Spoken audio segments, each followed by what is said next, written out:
قابل قدر علماء کرام، اربابان انتظام، سامعین حضرات اور طلباء و طالبات، ہر قسم کی تعریف پروردگار عالم کے لیے ہے اور درود و سلام جناب رسالت مآب علیہ السلام پر سزاوار ہے اور لائق ہے۔ یہ نشست، آج کی مجلس جس میں آپ حضرات تشریف لائے ہیں، یہ تو اپنی جگہ ایک طبعی اور فطری تقاضا ہے کہ آپ کے بچوں نے یا بچوں کے بچوں نے یا آپ کے کسی پڑوسی نے یا آپ کے کسی خون کے رشتے کے عزیز نے قرآن حکیم ختم کیا ہو، پایہ تکمیل تک اس کا حفظ پہنچایا ہو، اس کی مسرت آپ کو کھینچ لائی ہو، اس کی محبت نے آپ کو یہاں مائل کیا ہو، لیکن یہ تو فطری اور طبعی تقاضے ہیں۔ حقیقت واقعہ یہ ہے کہ سب سے زیادہ عظیم الشان لائق محبت کوئی مجلس ہو سکتی ہے تو وہ قرآن حکیم کی نسبت اور وجود میں آئی ہوئی مجلس ہے۔ یہ وہ مجلس ہے، ابھی مولانا شاہی صاحب فرما رہے تھے کہ جو غلاف اور جو کپڑا خانہ کعبہ سے آویزہ رہا کرتا ہے، اس سے ملا ہوا ہوتا ہے، لٹکا ہوا ہوتا ہے، اس سے زیادہ قابل قدر وہ کپڑا یا غلاف ہے جو قرآن حکیم کے اوپر لگا ہوا ہے اور دھول مٹی سے اس کو حفاظت کرنے کے اندر خدمت کر رہا ہے۔ یہ حقیقت واقعہ ہے۔ جس زمانے میں روئے زمین موجود نہیں تھی، جس زمانے کے اندر حدیث پاک میں آتا ہے کہ ایسا بھی وقت گزرا ہے کہ اللہ رب العزت کا عرش پانی کے اوپر تھا، لیکن وہ پانی کے اوپر اس طرح نہ تھا جس طریقے سے پانی کے اوپر کشتیاں چلتی ہیں، جہاز ہوتے ہیں، بلکہ اس طرح تھا کہ اوپر اگر دیکھا جائے جیسے آج ہم اور آپ دیکھتے ہیں ہمارے اوپر آسمان ہے، آسمان اس معنی کر ہے کہ ہمارے اور آسمان کے درمیان کوئی دوسری چیز حائل نہیں ہے، لیکن یہ مطلب نہیں ہے کہ آسمان زمین پر ٹکا ہوا ہے۔ اسی طریقے سے حق تعالی شانہ کا عرش پانی کے اوپر تھا، اس کا مطلب یہ نہیں کہ کشتی کی طرح نظر اس کے اوپر تھا، بلکہ مراد یہ ہے کہ عرش کے نیچے کوئی چیز نہیں تھی، اگر کوئی چیز تھی روئے زمین بھی نہ تھی، وہ سمندر تھا، وہ پانی تھا۔ تو حدیث پاک میں یہ فرمایا گیا کہ ایسا بھی وقت گزرا جب روئے زمین کا دنیا کے اندر کائنات کے اندر کوئی وجود نہ تھا، حق تعالی شانہ نے سمندر کے اوپر ایک پانی کا بلبلہ اٹھایا، نمودار کیا، اور وہ پانی کا بلبلہ بڑھتے ہوئے نمودار ہوتے ہوئے اور زمین بنی، اور وہ زمین پوری دنیا کے اندر پھیلتی چلی گئی۔ جس جگہ سب سے پہلے وہ پانی کا بلبلہ اٹھا وہ مقام ہے جس کو آپ ہم انا اول بیت وضع للناس للذی ببکہ خانہ کعبہ سے یاد کیا کرتے ہیں، لیکن قرآن حکیم اس وقت میں موجود تھا جس وقت میں خانہ کعبہ کا وجود نہ تھا۔ قرآن حکیم حق تعالی شانہ کی صفت ہے، قرآن حکیم مخلوق نہیں ہے۔ خانہ کعبہ اللہ تعالی شانہ کی صفت نہیں ہے، خانہ کعبہ اللہ تعالی شانہ کی مخلوق ہے۔ کبھی یہ فرشتوں کے ذریعے سے بنوایا گیا، کبھی آدم علیہ السلام کے ذریعے سے بنوایا گیا۔ یہ الگ بات ہے کہ حضرت نوح علیہ السلام کے زمانے میں اس کو آسمان پر اٹھا لیا گیا، کبھی ابراہیم علیہ السلام کے ذریعے سے اس کو بنوایا گیا، وَإِذْ يَرْفَعُ إِبْرَاهِيمُ الْقَوَاعِدَ۔ کبھی یہ الگ بات ہے کہ حضور نبی پاک علیہ السلام کو عنفوان شباب میں اس کو سجایا گیا اور بنایا گیا، اور یہ الگ بات ہے کہ کبھی عبداللہ بن زبیر رضی اللہ عنہ نے بنایا تو کبھی بعد میں بھی اس کی مرمت کی گئی، لیکن قرآن حکیم اس سے بہت پہلے سے موجود ہے۔ اور ایک زمانہ ایسا آئے گا کہ لمن الملک اليوم للہ الواحد القہار کا تعالی شانہ کی طرف سے نعرہ لگایا جائے گا۔ ایک ایسا وقت آئے گا کہ جبریل امین کی آنکھیں بند کر دی جائیں گی، کوئی نفس کوئی ذات ایسے نہیں ہوگی کہ جو کائنات کے اندر عالم کے اندر موجود ہو۔ حق تعالی شانہ کا ارشاد ہوگا کہ لمن الملک اليوم، ہے کون آج کے درکار، لیکن جب کوئی جواب دینے والا نہ ہوگا، قدرت کاملہ کی طرف سے خود جواب ہوگا للہ الواحد القہار۔ اس زمانے کے اندر کعبے کا وجود نہ ہوگا، لیکن اس زمانے کے اندر قرآن پاک کا وجود ہوگا، اس لیے کہ قرآن پاک پر اللہ تعالی شانہ کی صفت ہے۔ قرآن حکیم کے 4 حقوق ہیں۔ پہلا حق یہ ہے کہ قرآن حکیم سے محبت کی جائے۔ میں ان مشائخ کے بزرگوں کی بات نہیں کر رہا جن کے بارے میں آپ حضرات سنتے بولتے پڑھتے چلے آ رہے ہیں کہ وہ تو کسی نے 3 دن میں حفظ کر لیا، جیسے کہ مولانا تقی عثمانی صاحب نے لکھا، اور کسی نے مہینے بھر میں کر لیا، اور کسی نے 2 سال میں کر لیا، اور فلاں 6-7 قرآن پاک مہینے میں ختم کیا کرتے تھے، وہ تو یقیناً قابل قدر بہت اونچی شخصیات اور ذات تھی، لیکن ادنا سے ادنا درجے کا وہ مسلمان، وہ گنہگار جس نے کبھی مسجد کے اندر کی ممبر و محراب کو دیکھا بھی نہ ہوگا، وہ ایسا پاپی اور خاکی اور ایسا گنہگار جس نے کبھی روزہ نہ دیکھا ہوگا، خانہ کعبہ کو نہ سوچا ہوگا، اگر وہ بھی راستہ چلتے ہوئے شراب کی حالت میں نشے میں جھومتا ہوا جاتا ہے اور قرآن حکیم کے کچھ نقوش کو اور الفاظ کے ٹکڑوں کو لکھا ہوا دیکھتا ہے تو اس کا بھی دل تھرا جاتا ہے، وہ بھی لرز اٹھتا ہے، لرزب اندام ہو کر کے اس کو ادب احترام سے اٹھا کر کے جو اس کے حساب سے کوئی مناسب موضوع جگہ ہو سکتی ہے اس جگہ پر وہ لے جا کر کے اس کو رکھ دیتا ہے۔ یہ قرآن پاک کی محبت نہیں تو اور کیا چیز ہے۔ اسی طریقے سے آپ نے سنا کہ ظالم زمانہ جس کا مولانا شاہ صاحب بن عامر کے فرما رہے تھے، اس نے چند مظلوم بے قصور لوگوں کو، معصوم لوگوں کو نہ معلوم کس اپنی ذاتی سوچی سمجھی غلطیوں کو بنیاد بنا کر کے مقید کر ڈالا، ان کو مرغوں کی طریقے سے زنجیروں میں جکڑ دیا گیا، پنجروں میں بند کر دیا گیا۔ یہ تمام تر مشقتیں وہ جھیلتے رہے، لیکن سب سے زیادہ سخت اذیت جو ان کو پہنچی وہ ان مسلم نوجوانوں کو اس چیز سے پہنچی کہ ان کے سامنے قرآن حکیم کو پھاڑ کر کے اس کے برف اڑا دیے گئے۔ ان کو تکلیف اس چیز سے نہیں ہوئی کہ ان کو سلا کے لگائے جا رہے تھے، ان کو پنجروں میں دبوچ دیا گیا تھا،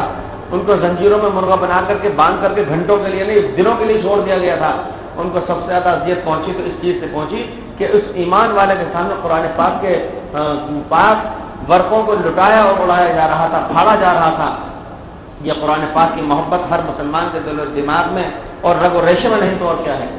تو قرآن حکیم کا پہلا جو اس کی محبت ہے وہ ہر ایمان والے کا حفظ جان ہے، ہر ایمان والے کے دل کی بولتی ہوئی آواز ہے۔ قرآن پاک کا حق ہے کہ اس کے ساتھ محبت اور عظمت کا معاملہ کیا جائے۔ یہ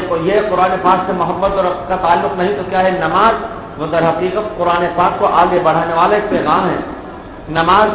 جس طریقے سے دوائیں بنتی ہیں، معجون خمیرے بنتے ہیں، 5, 10, 15 اس میں چیزیں ہوتی ہیں، نسخے ہوتے ہیں، بنایا جاتا ہے، مرکب کیا جاتا ہے دوا کو، لیکن اس دوا کا نام جو سب سے زیادہ اہم قیمتی نسخہ اس کے اندر جزو ہوتا ہے جس کو جزو اعظم کہتے ہیں، اس دوا کا نام اس جزو پر رکھ دیا جاتا ہے۔ جوارش کمون جس کے اندر زیرہ زیادہ ہوگا اس کا نام جوارش کمون رکھ دیا، حالانکہ بہت ساری چیزیں ہوتی ہیں۔ اسی طریقے سے نماز جو مختلف ارکان اور صفات کا نام ہے، الفاظ اور اشغال کا نام ہے اور اعمال کا نام ہے، اس میں سب سے زیادہ عظیم الشان چیز جس کو جزو اعظم نماز کا کہہ سکتے ہیں وہ قرآن حکیم ہی تو ہے۔ حدیث پاک میں یہ فرمایا گیا سب سے زیادہ قیمتی اور اہم نماز وہ ہے طول القنوت، جس کے اندر قیام سب سے زیادہ لمبا ہو۔ آدمی کھڑا ہوا کرے گا کہ نماز کے اندر، اور آدمی اگر کوئی سجدہ اپنا لمبا کر بھی دے، جیسے کہ حدیث پاک ماتا جناب رسالت ماں علیہ السلام بعض دفعہ اتنا لمبا سجدہ فرماتے ہیں کہ ہماری اور آپ کی ام المومنین حضرت عائشہ صدیقہ رضی اللہ عنہا وہ فرماتی ہیں کہ وہ بھی سجدے میں چلی گئی تو ان کو یہ خیال ہوا کہ نصیر نہ پھٹ جائے اور کہیں جان نہ نکل جائے، اتنا لمبا سجدہ۔ لیکن سجدے کے اندر آدمی جو پڑھے گا تو سبحان ربی الاعلیٰ ہی کا تو تلفظ اور تکرار کرتا رہے گا، اگر آدمی اپنے رکوع کو بڑھائے گا تو سبحان رب العظیم ہی کا تو تکرار اعادہ کرتا رہے گا۔ لیکن کھڑے کھڑے قیام کی حالت کے اندر نماز کے اندر آدمی کسی ایک ہی آیت یا سورت کا اعادہ تکرار نہیں کیا کرتا، بلکہ وہ حافظ قرآن مثلا تراویح کے اندر وہ پڑھتا چلا جاتا ہے، وہ اگر 20 رکعتیں پڑھتا ہے اور لمبے لمبے قیام بھی کرتا ہے تو قرآن پاک کی مختلف آیتیں مختلف صورتیں آگے سے آگے پڑھتا چلا جاتا ہے، اس کو بڑھاتا چلا جاتا ہے۔ نماز کا عمل بھی دیکھا جائے تو قرآن پاک سے منسوب ہے، لیکن وہی آپ ہم جس کو جانتے ہیں کہ ہمارے سماج اور معاشرے کا ایک رہنے والا جس کے روزانہ کڑکتے ہوئے کپڑے بدلتے ہوں، فریش اس کی ہمیشہ ٹناٹن رہتی ہو، اور لیکن وہ ظرف ورق لباس سے جب مسجد میں جمعے میں آ جائے یا عیدین میں آ جائے اور وہ یہ تراویح میں عشاء میں آ جائے اور وہ دیکھتا ہے کہ مسجد کھل ہو چکی ہے، نمازوں سے پر ہو چکی ہے، لیکن قدم رکھنے کی جگہ پر، داخل ہونے کی جگہ پر تھوڑی سی جگہ ایسی باقی ہے کہ میں سمٹ کر کے سکڑ کر کے یہاں سجدہ ریز ہو سکتا ہوں، جہاں وضو کرنے والوں کے پاؤں کے نشانات نے اس کو گیلا اور گرد آلود کر دیا ہو، وہ بے تکلف ماں کھڑے ہو کر کے نماز پڑھنے کی نیت باندھ لیتا ہے اور سجدے میں چلا جاتا ہے، وہ بیٹھ بھی آتا ہے، اس کے کپڑے اگر آلود ہو جاتے ہیں تو اس کو پرواہ نہیں۔ ہاں اگر وہ کسی عظیم الشان مجلس میں جائے تو تو وہاں پر وہ دیکھے گا کہ یہ جگہ میرے لائق ہے بھی کہ نہیں، لیکن یہاں آنے کے بعد دیکھتا ہے کہ میں اس جگہ کے قابل ہوں کہ نہیں، یہ قرآن پاک کی محبت اور عظمت نہیں تو اور کیا ہے۔ دوسرا قرآن حکیم کا یہ ہے کہ اس کی تلاوت کی جائے۔ کتنے افسوس کی بات ہے ہمارے معاشرے کے لیے کہ آج ہمارے ہاں جی ہوش انسان ہی نہیں بلکہ وہ معصوم بچے جن کو ابھی گویائی کی قدرت بھی پوری سے حاصل نہیں ہوئی، لیکن وہ ہمارے اور آپ کے معاشرے کو دیکھ کر کے اور آوازوں کو سنتے ہوئے اور بچتے ہوئے کو سن کر کے وہ وہی تلفظ کر رہے ہیں جو تلفظ ان کو نہیں کرنا چاہیے تھا۔ جس تلفظ کے لیے، جن الفاظ کو منہ سے نکالنے کے لیے، جن گیت کے گانے سے نبی پاک صلی اللہ علیہ وسلم نے یہ کہہ کر کے منع فرما دیا گیا تھا کہ میں تم آیا ہی اس کو مٹانے کے لیے ہوں، وہ الفاظ وہ کلمات ہمارے ان معصوم نونہال پھول سے بچوں کی زبان کے اوپر آویزہ ہیں اور نکل رہے ہیں، لیکن ہم اور آپ ہیں کہ ہمیں تو یہ سبق سکھایا گیا تھا کہ سب سے پہلے ایمان والا کلمہ لا الہ الا اللہ محمد رسول اللہ بچے کو پڑھنا سکھائے، قرآن پاک کی اس کو تلاوت کرنا سکھائے۔ یہ واقعہ ہے، یہ کوئی کہانی نہیں ہے کہ حضرت شیخ زکریا رحمۃ اللہ علیہ کے والد محترم مولانا محمد یحییٰ کاندھلوی رحمۃ اللہ علیہ کے جب قرآن پاک جب دودھ چھڑایا گیا، والوالدات یرضعن اولادہن حولین کاملین، 2 سال کی مدت ہوتی ہے، حد سے 2.5 سال کی کہہ دی گئی امام صاحب کے یہاں، تو وہ دودھ چھڑانے کی مدت اور پاؤ پارا حفظ ہو جانا یہ اسی وقت ہو سکتا ہے جبکہ ان معصوم بچوں کو اپنی ماں کے گود کے اندر دین تربیت و شعور مل جائے۔ یہ قرآن پاک سے عظمت اور محبت کا کے بعد اس کی تلاوت کا حق ہے کہ ماں اس کثرت سے قرآن پاک کی تلاوت کرتے تھیں کہ بچہ پاؤ پارے کا حافظ ہو گیا ہے۔ تو میرے بزرگوں قرآن پاک کا دوسرا حق اس کی تلاوت ہے۔ آپ اندازہ لگائیے کہ اگر کوئی باپ بوڑھا بیمار پریشان حال کبیر السن ضعیف وہ اگر اپنے بیٹے سے کہتے کہ بیٹا میں تو اس زندگی بھر کما کر کے اور تم کو تمہاری پرورش کرا کر کے آج اس تحریک پر آ چکا ہوں کہ میں تو کمانے کے لائق نہیں رہا، یہ ڈاکٹر نے حکیم نے نسخہ لکھا ہے ذرا دوا بازار سے خرید کے لے آؤ، یہ بچہ اگر اس کو پڑھتا رہے 1000 دفعہ تو باپ کو اس سے فائدہ نہیں ہوگا، اس کے الفاظ کے پڑھتے رہنے سے کوئی فائدہ نہیں ہوگا۔ اگر کوئی محبوب کا خط آ جائے اس کو پڑھتے رہنے سے کوئی فائدہ نہیں ہوگا۔ اگر کوئی آرڈر ہمارے آپ کے یہاں آ جائے، ایکسپورٹ امپورٹ والوں کو تجربہ روشن کر لیں تو اس کو صرف زبان سے پڑھتے رہنے سے کوئی فائدہ نہیں ہوگا، لیکن قربان جائیے قرآن پاک کے وہ حروف اور کلمات کے سمجھنا اور عمل کرنا تو بھی آگے کی منزل ہے۔ شروع کے اندر یہ فرما دے گا کہ اگر بغیر سمجھے ہی کوئی پڑھ رہا ہے اس کا مطلب یہ نہیں سمجھا نہ جائے، یہ تو پہلی منزل ہے کہ اگر بغیر سمجھے ہمارا یہ معصوم بچہ جو عربی زبان کا شعور نہیں رکھتا، ادراک اور احساس نہیں رکھتا، وہ بھی اگر قرآن حکیم کو پڑھ رہا ہے اپنے زبان سے الفاظ ادا کر رہا ہے تو ایک ایک حرف کے اوپر اس کو 10 نیکیاں مل رہی ہیں، جیسا کہ حدیث صحیح اور صریح سے واضح ہے۔ تو بعض جگہ کو یہاں تک فرمایا گیا کہ ایک حرف قرآن حکیم کا پڑھ دینا یہ 10 نیکیاں ہیں، چونکہ ہم تعالیٰ شانوں کے ذات والے صفات میں اپنے نبی پاک صلی اللہ علیہ وسلم کہ اس پسندیدہ امت کے لیے محبوب امت کے لیے طرز اپنا لیا اور اختیار فرما لیا، ہر عمل کے اوپر اگر نیک ہے تو 10 نیکیاں، اگر بد عمل ہے تو ایک ہی، چنانچہ ایک حرف کے اوپر 10 نیکیاں۔ اور یہ کس حالت میں ہے؟ عام حالت میں، المطلق اجری علی اطلاقی، کبھی بھی کسی بھی حالت میں۔ دوسری بات، اگر قرآن حکیم کے اسی ایک حرف کو کوئی شخص باوضو پڑھ لے تو 25 نیکیاں، قرآن حکیم کے اسی ایک حرف کو نماز میں بیٹھ کے پڑھ لے جیسے کہ نوافل میں پڑھتے ہیں 50 نیکیاں، نماز میں قیام کی حالت میں پڑھ لے ایک ایک حرف کے اوپر 100 نیکیاں، اور اگر رمضان المبارک میں پڑھ رہا ہو تو ایک ایک حرف کے اوپر 70 نیکیاں، تو 70 نیکیاں اس ایک کی 70 نہیں، اس 100 کی 70 جو 11 مہینے میں 100 نیکیاں مل رہی تو اس کی 70، اور پھر اللہ یضاعف لمن یشاء، اگر کسی کا یقین ایمان اس کا سمجھنا اس کا دلی درد اس کی ایمان کی کیفیت اور رقت وہ اگر بڑھ گئی تو واللہ یضاعف لمن یشاء کا مطلب یہ ہے کہ دنیا میں کسی سائنسدان نے کوئی ایسا کیلکولیٹر ایجاد نہیں کیا جو یہ بتلا دے کہ اتنی نیکیاں، اس کا مطلب یہ ہوا وہ حافظ قرآن معصوم بچہ نونہال جس نے 6666 آیتوں کو حفظ کیا ہو، شاید ممکن ہے کہ وہ 6666 کی گنتی ایک دم سنا پائے کہ نہ سنا پائے، لیکن آپ کا وہی معصوم بچہ 6666 ان آیات کو سنا رہا ہے کہ ان عرضنا الامانۃ علی السماوات والارض والجبال، حق تعالی شاہ نے فرمایا میں تو آسمانوں پر، وہ آسمان جس کے نیچے جو شمس و قمر ہے اور سیارے اور ستارے ثوابت ہیں، چلنے والے بھی ستارے ہیں، رکے رہنے والے بھی ستارے ہیں، ان میں سے بعض ستاروں کے لیے کہا گیا ہے کہ وہ زمین سے بہت بڑے ہیں، اور وہ ستارے اتنے ہیں جن کو گن نہیں سکتے، ان کے نام رکھنا تو بہت دور کی بات۔ وہ آسمان ان سب کو اپنے اس طرح دامن میں لے کر کے سمیٹ کر کے اور پھر بھی بڑا دکھائی دے رہا ہے، وہ ایک نہیں 7 آسمان، ان پر جب اس قرآن حکیم کے الفاظ و کلمات کو اللہ نے پیش فرمایا، ان کی ہمت نہیں ہو سکی۔ یہ زمین کہ جو بڑے بڑے ایٹم بموں کو جھیل لے اور اف نہ کرے، اور نماز کس زمانے سے کروڑوں سالوں سے بارش ہو رہی ہے، پیتی چلی گئی، آج تک اس کو الٹی نہیں ہوئی۔ یہ زمین جس کے اوپر سب چل رہے ہیں، اکڑ رہے ہیں، وزن رکھ رہے ہیں، لیکن پھر بھی ہے کہ سب کو جھیلتے چلی آ رہی، کسی نے کوئی آواز بلند نہیں کی۔ یہ زمین تھرا گئی، فأبینا ان یحملنها، کہ ہم اس کو نہیں اٹھا سکتے، واشفقنا منها، وہ لرز گئے، ڈر گئے، وحملها الانسان، انسان نے اس کو اٹھایا ہے۔ یہ بارے گرا تو وہ قرآن کریم کے 6666 آیتیں، جس میں سے ایک آیت آسمان اور زمین اور پہاڑ جیسا عظیم الشان بوجھل وہ چیزیں مخلوقات نہیں اٹھا سکے، وہ اس معصوم سے نونہال بچے نے اٹھا لیا۔ آپ جانتے ہیں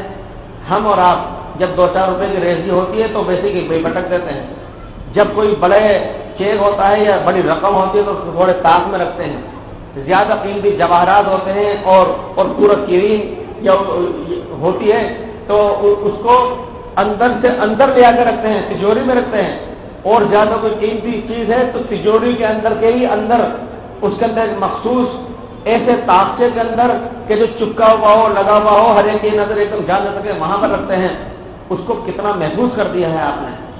جس قرآن حکیم کے 6666 آیتوں کو ان معصوم نونہال بچوں نے اپنے سینوں کے اندر محفوظ کر لیا، وہ دل اللہ تعالیٰ شاہ کے نزدیک کتنا قیمتی اور کتنا محفوظ ہوگا۔ وہ دل جس جسم کے اندر سمایا ہوا ہے، وہ جسم اللہ تعالیٰ شانوں کی بارگاہ میں کتنا محفوظ اور معصوم ہوگا۔ وہ جسم جس مکان میں رکھا ہوا ہے، وہ مکان اللہ کی شانوں کے ذات والے صفات کے سامنے کتنا پسندیدہ ہوگا۔ وہ حافظ قرآن جس کے دل کے اندر یہ قرآن پاک پورا محفوظ ہے، وہ اپنی پوری برادری یا خاندان کے اندر کتنا باعث سعادت ہوگا۔ ہم اور آپ اندازہ لگائیں تو قرآن پاک کی دوسرا اس کی تلاوت ہے۔ کتنے افسوس کی بات ہے کہ ایک انسان وہ قرآن پاک کو پڑھا ہوا ہو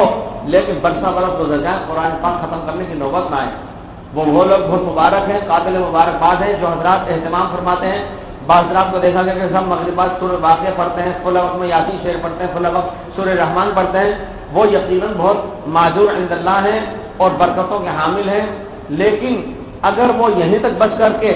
رہ جاتے ہیں اور ترتیب سے پورا قرآن پاک ختم کرنے کا معمول نہیں ہے تو یہ بہت ہی زیادہ خسارے افسوس کی بات ہے۔ اس لیے کہ کم سے کم کی جو مدت اور مقدار بیان کی گئی ہے وہ 6 مہینے ہے کہ قرآن پاک تلاوت کر لیا جائے۔ اگر نہیں کیا گیا تو ان قوم اتخذوا هذا القرآن مہجورا کی مصیبت جھیلنا پڑ سکتی ہے۔ قرآن پاک کا حق ہے کہ اس کی تلاوت کی جائے۔ قرآن پاک کا حق ہم نے آپ نے یہ سمجھا کہ اگر درد سر ہو جائے تو اس کو دم کروا لیا جائے، اس میں تو کوئی شک نہیں ہے کہ اللہ کے کلام میں شفا ہے، یہ تو حقیقت واقعہ ہے، اور قرآن پاک کو ادب سے رکھا جائے یہ بھی ہے، لیکن قرآن حکیم صرف سجا کر کے تاکوں میں رکھ دینے کے لیے نہیں اور کبھی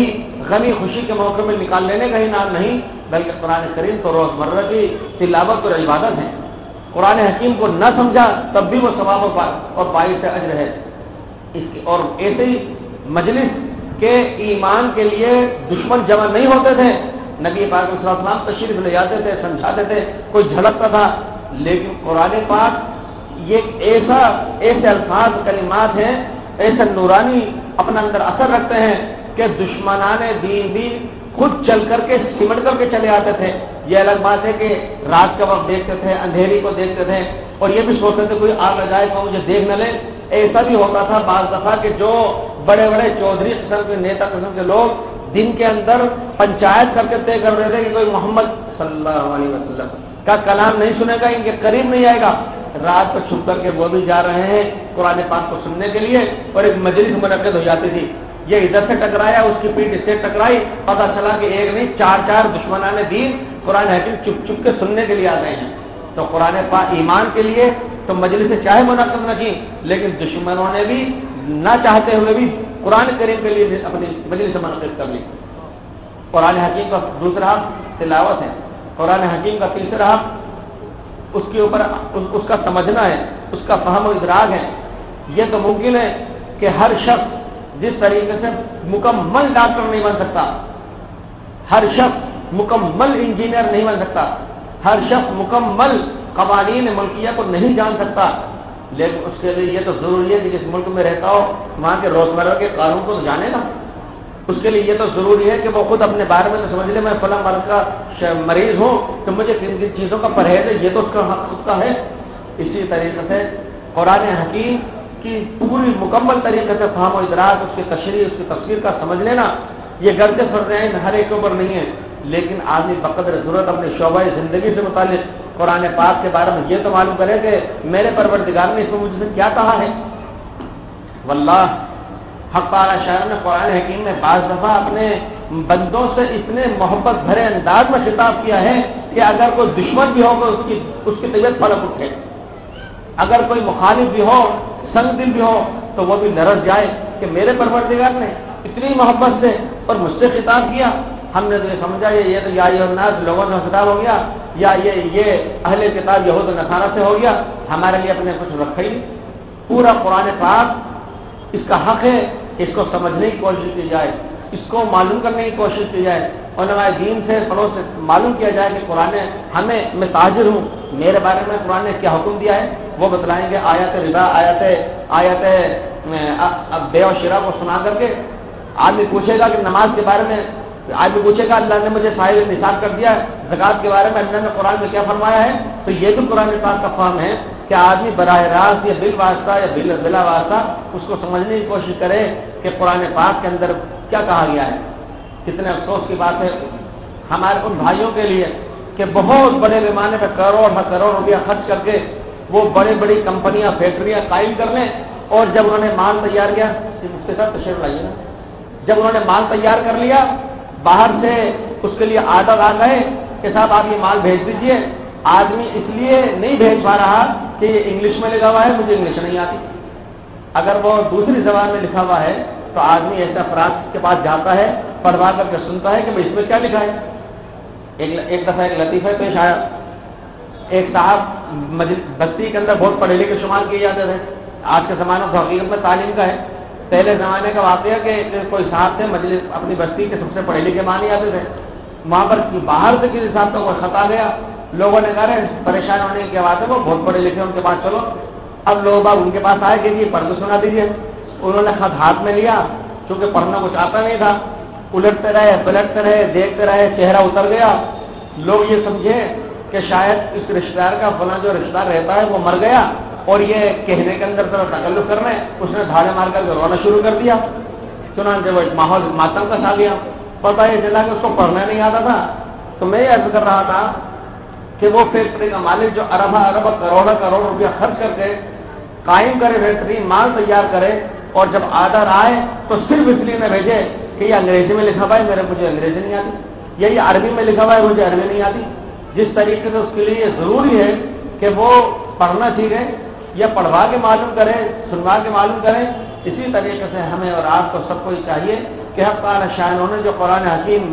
پوری امت مسلمہ سارے انسان و جناتوں کی رہبری اور ہدایت کے لیے قانون اور شریعت بنا کر کے بھیجا ہے، ہم اس کو معلوم کریں کہ پروردگار نے اس میں کیا کہا ہے۔ قرآن پاک کا سمجھنا یہ قرآن پاک کا تیسرا حق ہے۔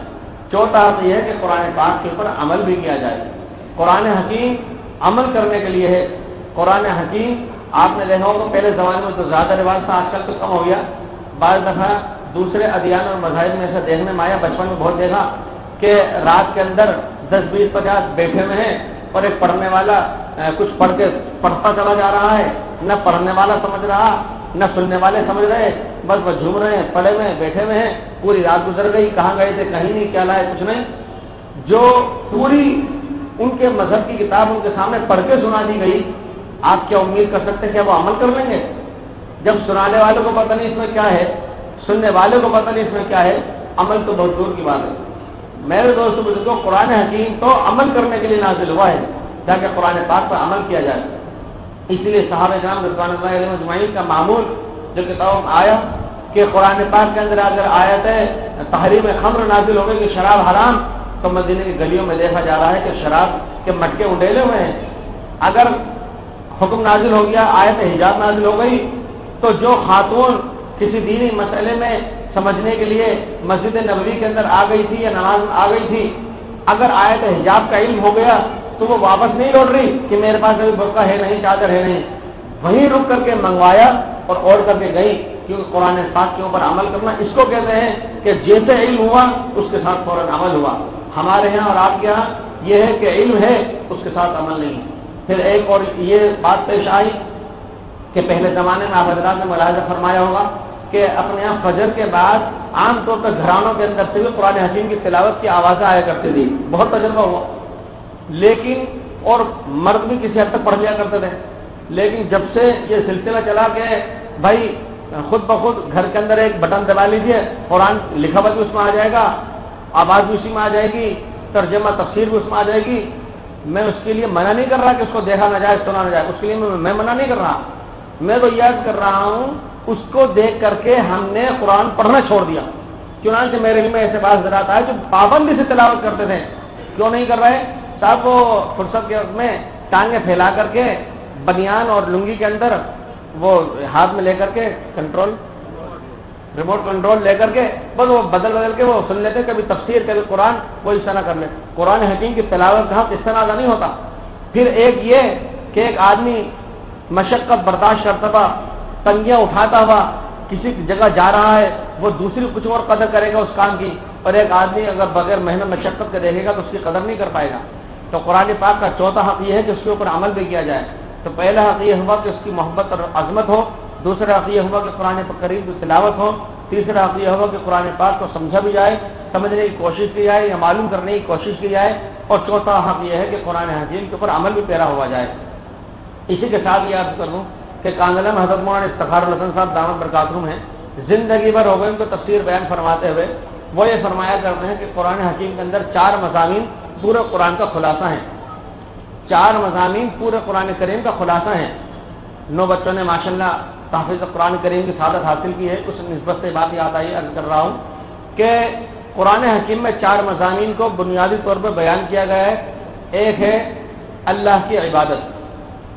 اب جتنے بھی عبادات کے، نماز کے، روزے کے، حج کے، زکوٰۃ کے مضامین ہیں، توحید کے مضامین ہیں، وہ سارے کے سارے عبادات کے اندر آ گئے، اللہ کی عبادت۔ دوسرا مضمون بیان کیا گیا ہے رسول کی اطاعت، ما آتاکم الرسول فخذوہ وما نہاکم عنہ فانتہوا۔ اور تیسرا مضمون قرآن حکیم کے اندر بیان کیا گیا صحابہ کی محبت۔ صحابہ کی محبت تو دل و دماغ سے نکل گئی، بہت حیات الصحابہ 3 جلدوں کے اندر آئی تو امت مسلموں کو پتہ چلا کہ جس طریقے سے مسلمانوں پر اہل بیت کے نام سے ایک حق ہے، اسی طریقے سے صحابہ کرام کے نام سے بھی ایک حق ہے۔ اس کے بعد تو قرآن پاک میں تیسرا مضمون بیان کیا گیا جس کا خلاصہ ہے کہ صحابہ کی محبت، اور چوتھا ہے مخلوق کی خدمت۔ پورے قرآن کریم پہ آپ بھی نظر ڈال لیں، یہ 4 مضامین اس کا خلاصہ ہیں جو ہماری آپ کی زندگی میں ہونا چاہیے۔ بلکہ ایک بات یہ ارشاد فرمایا کرتے ہیں کہ قرآن پاک شروع ہوتا ہے بات ہے بسم اللہ الرحمن الرحیم، قرآن پاک شروع ہوتا ہے بات ہے اور ختم ہوتا ہے سین پر والناس۔ بعض لوگوں کو دیکھنے سننے میں آیا کہ وہ سورہ ناس پڑھنے سے منع کرتے ہیں کہ ناس ہو جائے گا، حالانکہ ہرگز ایسا نہیں ہے، اس کے معنی مفہوم کو بھی دھیان رکھنا چاہیے۔ تو قرآن پاک شروع ہوا لفظ بات ہے، ختم ہوا سین پر، مطلب یہ ہے کہ دونوں کو ملائیے تو بس قرآن حکیم انسان کی رشد و ہدایت کے لیے کافی ہے۔ آدمی اس کو ماننے، اس پر عمل کرنے پیرا ہونے کی کوشش تو کرے۔ آخر میں ایک دو بات مختصر عرض کر کے بات ختم کروں گا، وہ یہ کہ قرآن حکیم جب نازل ہوا تو قرآن حکیم میں قدرت کاملہ نے ان لوگوں کو یہ چیلنج کیا کہ اگر تم کو اس کے کلام الہی ہونے میں شک ہے اور تم اس کو کاہن اور ساحر جادوگر کا کلام سمجھتے ہو، فاتو بصورت من مثلی، ایک صورت جیسے بنا کے لے آؤ۔ تو قرآن پاک نے ان کو جو چیلنج کیا تھا، قرآن پاک نے ان سے جو مطالبہ کیا تھا وہ یہ کیا تھا کہ تم بھی میدان میں اتر آؤ اور قرآن پاک کی نظیر یا قرآن پاک کی ایک صورت کی مثال، چلو ایک قرآن پاک کی ایک آیت جیسی آیت وہی بنا کر کے دکھا دو۔ تو وہ لوگ یہ تو کبھی نہ کر سکے، اور جس کسی نے ہمت اور کوشش کی تو ایسی ادھوری کی کہ اس کو سن کر کے آدمی کو ہنسی آنے لگتی ہے۔ مثلاً اللہ تعالیٰ کے مقابلے کے اندر جو سورت آپ پڑھتے سنتے رہتے ہیں، اس کے مقابلے میں ایک کسی احمق الناس نے بنائی جو اپنے زمانے کے سب سے بڑا دانشور بزام خیز تھا، الفیل الفیل، اس کا ترجمہ ایک بھونڈے اور عامیانہ زبان میں یہ ہے کہ الفیل الفیل، ارے ہاتھی رے ہاتھی، وما ادراک ما الفیل، اور تو کیا جانے کیا ہے ہاتھی، ذنبہ قصیر، اس کی دم ہے بہت چھوٹی، وخرطم طویل، اس کی سونڈ ہے بڑی لمبی۔ سننے والوں نے خود نے کہا کہ تیری بربادی ہو، یہ تو نے کوئی کلام پیش کیا ہے؟ ارے اللہ تعالیٰ کیف کے اندر تو ایک پرانے زمانے کی تاریخی بات بیان کی گئی ہے، اس میں تو قدرت کاملہ کی ہے کہ کرشمہ سازی کو بیان کیا گیا ہے کہ کنکروں کے ذریعے سے ہاتھی اور ہاتھی والوں کو تہس نہس کر دیا گیا، اور اس کے اندر یہ بیان کیا گیا ہے تو نے کون سی بھونڈی بات کہی ہے، نہ الفاظ بنا سکا، نہ اس کے معنی قائم کر سکا، نہ اس کے اندر مفہوم کچھ وارد ہو سکا۔ تو قرآن حکیم کے مقابلے میں اگر کوئی آیا ہے تو وہ ایسا رہا جیسے سورج کے اوپر منہ کر کے تھوکنے والا کہ تھوک اس کے خود کے منہ پر آیا۔ جس نے قرآن پاک کے مقابلے میں کچھ بنانا چاہا وہ ذلیل و خوار اور رسوا ہو کر کے رہا۔ تو قرآن نے یہ اعلان اور چیلنج کیا تھا کہ قرآن کی نظیر پیش کر دو، وہ لوگ قرآن پاک کی نظیر تو پیش نہیں کر سکے، ہاں میدان جنگ و جہاد کے اندر تلوار اور کمان لے کر کے آ گئے لڑنے مرنے کے لیے، کچھ کو قتل کر دیا کچھ قتل ہو گئے۔ یعنی کہا تو تھا کہ قرآن کی جیسے ایک آیت پیش کرو، وہ نہیں کر رہے، اور مرنے کے لیے سامنے آ گئے۔ یہ کھلی ہوئی دلیل ہے، قرآن پاک کا کھلا ہوا معجزہ ہے کہ تم سے ایک آیت مانگی تھی، تمہاری جانیں تو نہیں مانگی تھی، لیکن جانوں کو قربان کر دینا اور آیت کے پیش نہ کر دینا، یہ اس بات کا کھلا ہوا اعتراف ہے کہ قرآن کریم کی مثال کو دنیا کے اندر نہیں لا سکتا۔ تو میرے بزرگوں، قابل قدر ہیں وہ حضرات جو قرآن کریم کو پڑھتے پڑھاتے ہیں، خیرکم من تعلم القرآن وعلمہ، قابل مبارکباد ہے وہ برادری، قابل مبارکباد ہے وہ محلہ، وہ علاقہ، وہ منتظمین، وہ مخلصین، بلکہ وہ حضرات بھی جو کبھی یہاں سے گزرتے ہوں تو محبت در انداز میں دیکھتے ہوں کہ کلام الہیہ پڑھایا جاتا ہے۔ میری ابھی ایک باہر کے آئے ہوئے مہمان سے بات ہوئی، ان کی بھی طبیعت چاہ رہی تھی کہ یہاں پر حاضر ہوتے لیکن ان کی مجبوری سے نہیں آ سکے۔ واللہ انہوں نے مجھ سے یہ پوچھا کہ مجھے نام بتلائیے ان لوگوں کے کہ جو قرآن پڑھاتے، میں نے ان کو نام بتلایا جو مجھے یاد تھے۔ انہوں نے پوچھا کہ ان طلبہ کے بھی نام بتلائیے، میں نے کہا مجھے تو یاد نہیں ہے۔ آپ اندازہ لگائیے باہر کے ایک انسان کو اگر یہ پتا چل جائے کہ ختم قرآن حکیم ہوا ہے تو وہ اتنا بےتاب ہو جائے کہ ان کے نام پہ پوچھنے لگے، اور ہمیں آپ کو یہ احساس ہی نہیں کہ ہمارے بچوں نے کتنا بڑا کارنامہ انجام دے دیا۔ یہ بہت بڑا کارنامہ ہے، وہ تمام منتظمین قابل مبارکباد ہیں۔ جس طریقے سے قاری عبد الواسط صاحب کے لیے آپ نے سنا ہوگا، تو میں یہ عرض کرنا چاہتا ہوں کا نام لینے کے بعد کہ قرآن پاک کو تو پہلے ہم بھی پڑھتے پڑھاتے تھے، اپنے گھروں کے اندر بھی پڑھانے کا رواج تھا، لیکن وہ ایسا تھا کہ اس کی نقل کر کے بدلاتے میں بھی قرآن پاک کی شاید بےادبی ہے۔ کلا، صوفا، تالا، مون، اس کو ایسا کھینچ کے اور بگاڑ کر دیا کرتے تھے خواتین ہماری یہاں کی پڑھنے والے بھی پڑھانے والے بھی کہ اس کے معنی بھی بدل جاتے تھے۔ اس کے اندر ایک اپنے یہاں ہندوستان کے بہت بڑے قاری وہ حرم پاک گئے، کیونکہ پہلے زمانے میں حرم شریف بہت چھوٹا سا تھا جیسا کہ آپ حضرات کے علم میں ہے، اور اتنا سا تھا کہ وہ ترکی بلڈنگ کے اندر بیٹھے ہوئے فجر بعد قرآن کریم پڑھ رہے تھے۔ فجر بعد کا مطلب اپنے آئے کہ سورج نکلنے سے 1 گھنٹے پہلے، بالکل سہانا وقت، خاموشی کا وقت، سناٹے کا وقت، وہ پڑھ رہے تھے۔ ایک پاس کے گھر کے اندر ایک بچہ رویا جا رہا تھا اور ماں اس کی آٹا پیس رہی تھی، چکی چلا رہی تھی۔ اس نے 2-3 دفعہ بچوں کو منع کر دیا، خاموش کر دیا، چپ ہو جا، وہ چپ نہیں ہو۔ آخر غصے میں ہو کر کے کہنے لگے کہ یا تو چپ ہو جا ورنہ تیری ایسی گد بناؤں گی جیسے یہ ہندوستانی قاری بنا رہا ہے قرآن کی گد، ایسی ہے گد بناؤں گی۔ آپ اندازہ لگائیے، جس کو آپ نے یہ سمجھا کہ بہت اچھا قرآن پڑھ رہا ہے، وہاں کی عورت اس کو گد بنانے سے تعبیر کر رہی ہے۔ تو قرآن حکیم ہمارے یہاں پڑھایا جاتا تھا، لیکن قابل سعادت ہیں آپ حضرات اور میں بھی کہ ہمیں اور آپ کو ایسے اساتذہ مل گئے کہ جو رتل القرآن ترتیلہ پہ عمل کر رہے ہیں۔ اللہ تعالیٰ شاہ نے قرآن پاک کی تلاوت کو مطلق نہیں فرما دیا کہ کیسی بھی تلاوت کر لو اپنے طور پہ، بلکہ جو فرمایا کہ اقرأ القرآن بلحون العرب، عربی لہجوں میں قرآن کو پڑھو۔ یہ فرمایا کہ ان اللہ یحب ان یقرأ القرآن کما انزل،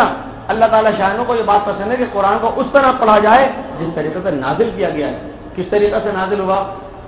حضرت رسول مقبول علیہ السلام پہ جب قرآن حکیم نازل ہوتا، جبرائیل امین ایک ایک آیت پڑھ کے سناتے تو رسول پاک اسلام بھی ساتھ آیت پڑھتے چلے آتے۔ جس طریقے سے آپ نے دیکھا کہ ہمارا بچپن میں مائیں کہہ دیا کرتی تھی 4-5 سبزیوں کے نام بتلا دیتی، یہ سب لیا جو اتنے آنے کی ہے اور اتنے پیسے کی ہے۔ آج کل تو آنے پینے لوگ آنے اور پیسے لوگ بھول گئے، پائیاں بھول گئے۔ تو بچہ جب جاتا تھا تو یاد کرتا ہوا جاتا تھا ایک آنے کی فلاں چیز اور 2 پیسے کی فلاں چیز، وہ بولتے جاتا تھا تب تو لے کر آ جاتا تھا ورنہ بھول جاتا تھا. تو نبی پاک علیہ الصلوۃ والسلام جیسے قرآن کریم کی آیت نازل ہوتی تو آپ بھی پڑھتے چلے آتے تھے تاکہ بھول نہ جائیں. جبرائیل علیہ السلام پڑھ کے سنائیں تو ایک دفعہ میں بھی پڑھ لوں تاکہ بھول نہ جاؤں قرآن حکیم. لیکن اس کے اندر یہ ہوتا تھا کہ پڑھنے والا سنانے والا اگر سنا رہا ہے تو پڑھنے والا اتنے اطمینان کے ساتھ مخارج اور صفات کی رعایت کے ساتھ نہیں پڑھ سکتا جس طریقے سے سنانے والا سنا رہا ہے. چونکہ وہ رکے گا نہیں، وہ تو پڑھتا چلا جا رہا ہے. تو باقاعدہ قرآن پاک میں آیت نازل ہو گئی لا تحرک به لسانک لتعجل به ان علینا جمعه وقرآن کہ نبی امی اے تاجدار مکی آپ کیوں طبع نازک میں پہ کوئی ملال محسوس کر رہے ہیں؟ آپ یقین رکھیے آپ بھولیں گے نہیں. سنقرئک فلا تنسى ہم اس طرح پڑھا دیں گے کہ آپ کہیں بھولیں گے نہیں. فی لوح محفوظ جس طریقے سے لوح محفوظ میں محفوظ ہے آپ کے قلب اثر میں بھی یہ قرآن محفوظ رہے گا تو آپ بھولیں گے نہیں. لیکن آپ کو اس کی زحمت اٹھانے کی ضرورت نہیں ہے کہ جبرائیل امین پڑھ کے سنائیں تو آپ بھی ساتھ ساتھ پڑھنے لگیں. آپ نہ پڑھیے. کیوں نہ پڑھیے؟ کہ وہ آداب صفات اور مخارج کی رعایت نہ ہو سکے گی، مد کی اور سکون کی رعایت نہ ہو سکے گی، تجوید کی کو ملاحظہ نہیں رکھا جا سکے گا. حضور کو منع کیا گیا. کیوں؟ کہ جس طریقے سے نازل ہو رہا ہے اس طریقے سے پڑھا کیجیے. تو میرے بزرگوں ہمیں اور آپ کو قرآن پاک کے صرف پڑھا لینا ہی کافی نہیں، ہمیں اس بات کا ہی پابند کیا گیا ہے کہ اس طرح سے پڑھا جائے اس طریقے سے نازل ہوا ہے. الحمدللہ یہ قرہ حضرات قرآن کو عربی لہجوں میں پڑھنے والے، صفات و مخارج کی رعایت کر کے پڑھنے اور پڑھانے والے پہلے زمانے میں اس بات کو بہت بڑا کمال سمجھاتا تھا. میرے علم میں آج تو حافظ صاحب نے 8 بارے کھیل دیے صاحب. واللہ یہ کوئی فخر کی بات نہیں ہے، یہ رونے اور لرزنے کی بات ہے. یہ قرآن حکیم کی بے حرمت کرنے کا وبال اللہ کے ہاں سے ہو سکتا ہے کہ قابل عفو نہ ہو سکے. یہ کوئی کمال کی بات نہیں ہے. آدمی پڑھے صحیح پڑھے وہ ہے کمال. تو اب آپ کے اس ادارے سے جہاں قرآن پاک میں 9 لڑکے حافظ ہوئے، یہ تعداد یہ کوانٹٹی تو آپ سب جان رہے ہیں. میں کوالٹی کی طرف اشارہ کرنا چاہ رہا تھا کہ الحمدللہ کہ آپ کے یہاں جہاں کوانٹٹی ہے وہاں پر کوالٹی بھی ہے. اللہ تعالیٰ شانو ہمیں اور آپ کو سب کو قرآن پاک کے ادب احترام کی، صحت محبت عظمت کی، اس کے ساتھ عمل پیرا ہونے کی، اس کو سمجھنے کی توفیق عطا فرمائے اور آپ حضرات کو سب کو اس کا اجر عظیم عطا فرمائے جو کارنامہ آپ حضرات انجام دے رہے ہیں. وآخر دعوانا الحمدللہ رب العالمین.